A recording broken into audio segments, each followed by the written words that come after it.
Welcome to Leader Spotlight. On this podcast, we bring you the stories of leaders, their personal journeys, and we put a spotlight on the inspiring things they are doing in their organizations.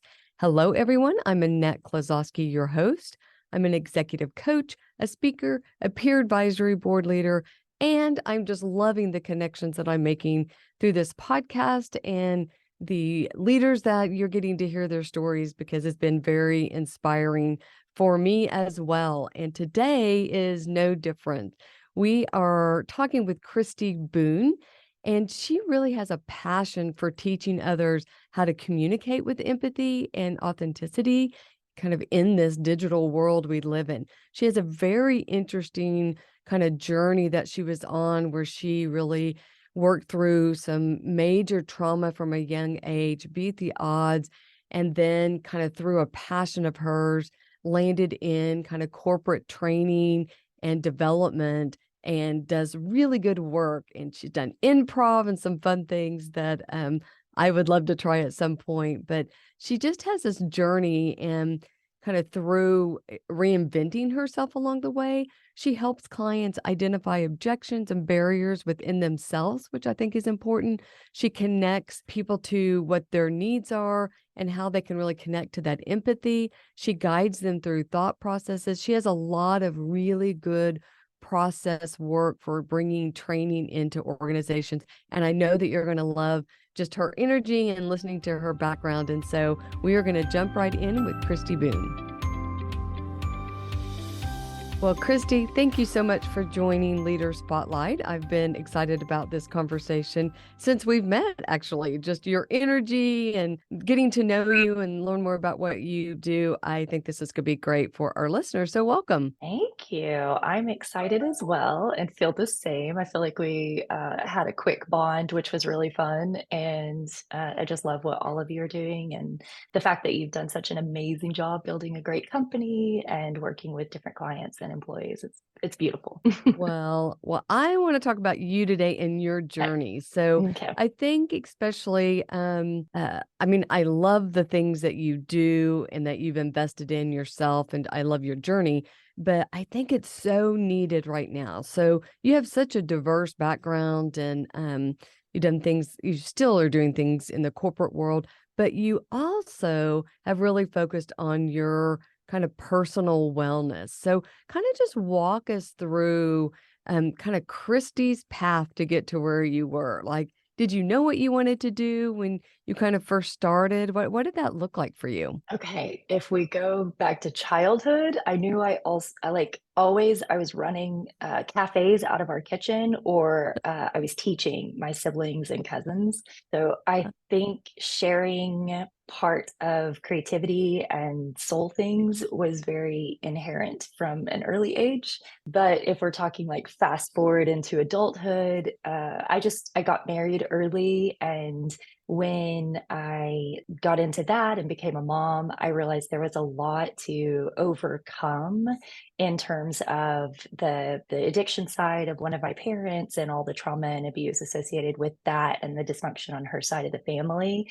And I knew in order to be a really strong female figure for my daughter and have something that I didn't have there with her, but I did have, thankfully, like through some of the aunts and different female influences in my life, then I was able to say, okay, how do I heal? And obviously, therapy was the first step. Mhm. And then going through leadership development programs and continuing therapy. What I overcame, I'm talking about it like in a flippant tone, but what I overcame was incredibly traumatic. And I definitely am, even therapists or people I've worked with have said, wow, it's incredible you survived and that you kept your whole self intact, and that you came out of it with just PTSD and not all these other things that could have like occurred. But there was severe depression at one point, and that piece was like my biggest struggle, the anxiety and the depression side.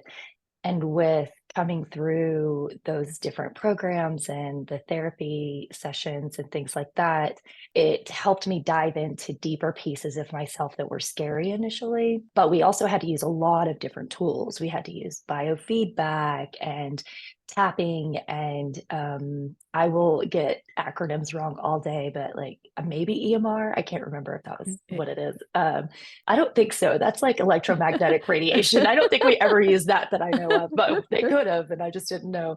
But what was really amazing is even my original major was child development psychology because I was just very interested to understand the path of development and how to comfort children. Like our children do not ask to be born and they don't really get a big say in it. And it felt very critical to be an adult that took it seriously because I was around so many who didn't. My mhm. father, who raised me, my stepdad, was an incredible figure in my life. And I'm really grateful to him because I really don't know where I'd be without that consistent love and that gentle discipline. And I don't know how he survived me. I was just straight chaos. I'm still straight chaos. I don't even know that. Well, let me ask, so you were kind of on a path of the realization, the awareness of that you needed the healing. Was it really the birth of your daughter that awakened you to that? Yes, definitely. My first interaction with understanding that there was a need to heal and that people were inherently inside, that there just might be pieces of them that were broken. I guess we can use that word. I don't like using that word, but it seems to be something people understand. My family, when I was 16, that was my first experience. I went to Al Anon meetings. And so there were deep discussions being had. So I think that was my first awakening, was the Al Anon, just kind of interested in the fact that behaviors are built around someone else's things that are going on in their minds and in their bodies, and that there's so much control when someone is hurting that much. But there still weren't really very intelligent conversations around what is addiction and what are all of the things that go along with that as a behavioral health concern, So right? so did you take so I want to fast forward just a little bit. So you started going through therapy, did a lot of work on yourself. So how did you take those learnings, those awareness, and like step into a career that you started building? Like what was that Oh, bridge? yeah. I feel like that bridge was definitely the wellness path.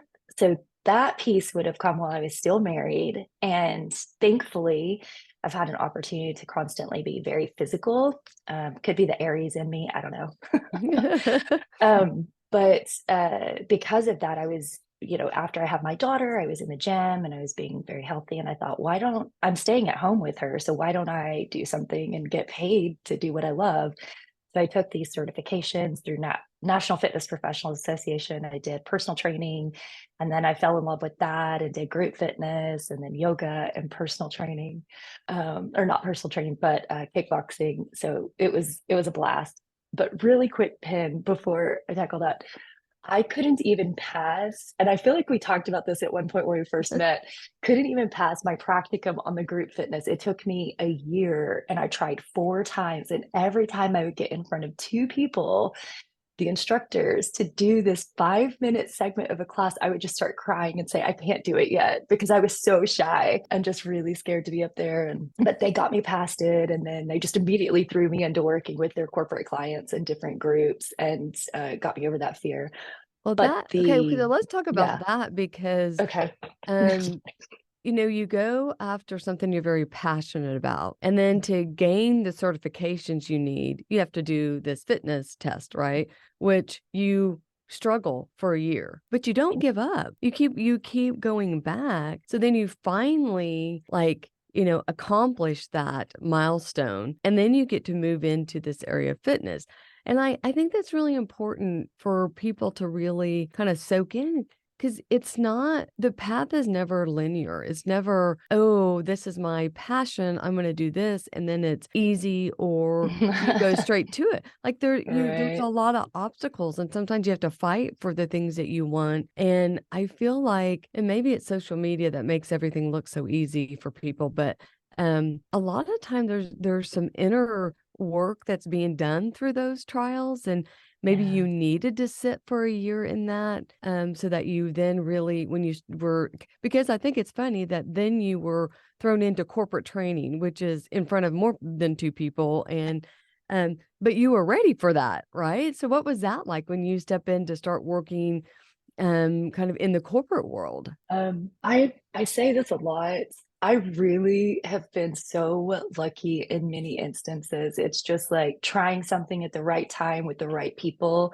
When they threw me into that corporate wellness realm, I was overwhelmed, but also it was beautiful. It was this opportunity to work with all these individuals who spend most of their time at work, and a majority of them are not healthy and they're stressed and they're just trying to feel better about themselves and their lives, but they might just be self-medicating in whatever way at the end of the day, like having a bottle of wine or whatever. And just to be able to have moments with them in a captured space where they trust me in that moment to be open to not just teaching kickboxing or yoga or whatever, but even sharing some of their deepest fears and insecurities about themselves and their own wellness journeys, and then being able to help affect that in a positive way and encourage them to keep like, hey, keep at it.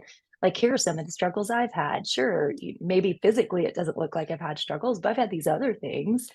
And it felt incredible. And it was more rewarding that I'd actually struggled for a whole year to be brave enough to even get in front of people, because then I realized, oh, I'm so glad I kept at it, because now I get to like bring this energy to people in a way that's really making a difference for them.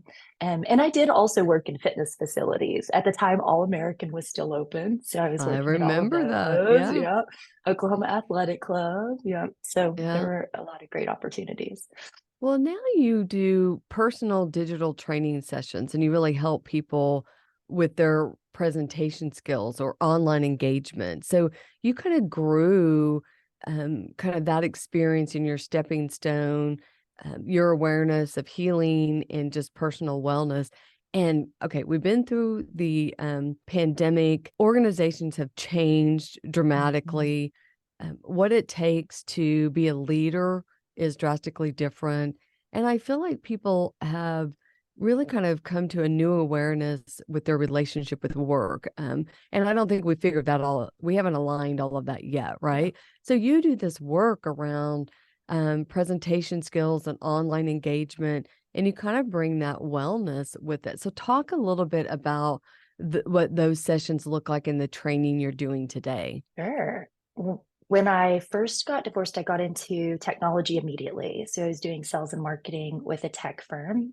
So I kind of put a pause on doing wellness and got into all the tech side and realized that it was definitely not going away, that there was a lot. So that would have been in 2004. And became obsessed with everything around it, including the online engagements that were very nominal at the time. But I loved the nuances of it and finding ways to bring someone's personality through a screen in whatever capacity, through text message, through, and so the nuances and the psychology behind it became very interested to me. And then also tacked onto that the interesting effect of, well, as this becomes more prevalent, there is an opportunity to kind of dismiss that connectivity. There's not as much deep connection because you're not face to face, or even through a Zoom, this environment's blurred out behind me, so it's not like you're really in the environment with me and experiencing it. I have the luxury of having seen that room, so I know what that room looks, sounds, and feels like where you are, but it's not the case right now. Then when I started doing my improv side, which has been now an 11-year journey, all of the trainings I realized that fits so well into any of the corporate experience I had, like with Coxcom, Ideal Homes, any of the tech places I supported, whatever. There's a space for it. There's a space for understanding basic principles of improv, like yes and, if then, your partner's a genius, there are no mistakes, be in the moment, share I focus, I wanna and I add wanna all s that. okay, so I wanna just expand on that. So you got into improv, Mhm. the comedy Mhm. improv where you get on stage, and Yeah. that, which I know we had this conversation, I think that's fascinating. I've heard of other people do that, that helps their presentation skills and being able to speak in front of groups, to think quick on your feet, to be light, light and kind of I guess it would even be around building rapport. And so Mhm. you even went into that kind of learning space that has contributed to what you now give to corporate world. I mean, like, you're so interesting to Yes. me because you do things that I love. Like, I think I would love to do improv. That would be very You'd be interesting. so good at it. I have Yeah. another friend that did that. She was a Yeah. physician, Yeah. and she started doing wound care, and there were several of us that went, and I mean, she was amazing. But like, I think, but she was getting into speaking. She wanted to be a speaker, and that was one avenue that allowed her to open up to that new Nice. space. So I love, because I think what happens in the business world, we get so rigid with, you need a marketing degree and then you need to go through these trainings, and we forget we're people, like, we're human Yeah. beings, and that being side of us, I think we became a lot more aware of that through the pandemic, where people Yeah. really started valuing themselves as a human and as a person, and what makes you passionate. And they write these articles about quiet quitting. I'm like, it's really not. I mean, I know people are disengaging, but people are leaving to Mhm. go do something that aligns more with them. So your journey has been, interesting, because it's not like you knew you wanted to do technology and training and you went to college and that's what you studied and you came out. It's like you happened upon, through your journey, you Right. happened upon, and you're really, really talented at that. So, Thank you. okay, so now you've done improv, you are Mhm. started, you've kind of entered into technology, which is exploding. So talk a little bit about how people can engage with you. Like, what are you doing now? How can people Yeah. work with you? Yeah. And actually, that segues back to, or kind of backs back into that last question of like, what do the sessions look like? So that's perfect. Because of the improv path and adding that and creating an entire kind of platform, well, not kind of, it's just an entire platform that's specific to client goals of, hey, we need better conflict resolution skills within our teams. We need a better opportunity to have creative conversations and then be open and people not slap each other down. We need to be able to have really hard conversations about change that's upcoming in the organization, and we want people's buy-in. So taking those skills and those exercises, because they're interactive, so they take people all the way through that Kubler-Ross change curve where they can fear the change. They can go through the whole grief cycle, fear it, feel angry about it, try it, be hesitant, and then all the way to implementation on site together. Then last year, when I went back through and did like the 600 hours of certifications that were specific to wellness, because several of my friends who know me were like, that's part of your life that you need to put back into what you're doing with your sessions because it was something you loved and it's something that you naturally extend to people. So I went back through and did social emotional learning, yoga, personal training, behavior change, and virtual coaching. And I now incorporate that. So the sessions are also trauma informed, they're mindful. They help people understand what their own bodies are doing in terms of breath awareness, tension in the body, something that helps them settle into a moment before they then engage with the person in front of them or with a room. And it also helps on the presentation side. Like the most beautiful gift we have is our breath. And I would say, in my experience so far, I would say 7 out of 10 people do not understand what the power behind their breath truly is, and that they have the right to leverage that space before they even engage or before they share a part of themselves at all. It's not something we're taught. And a lot of No, people have no. endured a ton of trauma or different things, and they don't know, and nobody said, hey, all you need to do is like, like I have a granddaughter. Well, I have a granddaughter and a grandson, but he's still real little. And I've helped raise her when my daughter was working. I got to nanny her 30 hours a week for the first 2.5 years, and we're all still really close. But I've taught her breath. And so she'll just tell me when she's like nervous about something, she'll be like, Gaga, I breathed just like this. And she'll go, inhale, exhale. That's And then so I good. did it. And it's so cute. And what's funny is we're all just children a little bit inside. And adults feel that excited too. Like watching that aha moment for an adult on site when they're like, wait, you're right, I can do that. Oh my God, it feels so much better. Is just kind of goes back to the Mm. corporate wellness side that was focused only physically. It's a beautiful moment. and I'm happy to share it. So people can engage that by reaching out to me and saying, hey, I have an organization that's this big, and I need this many sessions around teaching people how to lead from their heart. Or if people don't feel comfortable with using that, me may be able to lead from a more empathetic kind of viewpoint where they can get their team more engaged. Excellent. I love that that's a goal. What are two other goals you want to make? And then take an outline that just stays pretty similar every time. But then I plug in exercises that help people get to that behavior together where they really can understand what the other person's feeling, or they understand what status means in a conversation, which is a real big one. You present at a very like high status level because of your just inherent confidence that comes through, or your experience, and that you have things you can share with people. But it's a completely different thing if right now we're engaged and both of us are slouched over and we're like not even making eye contact.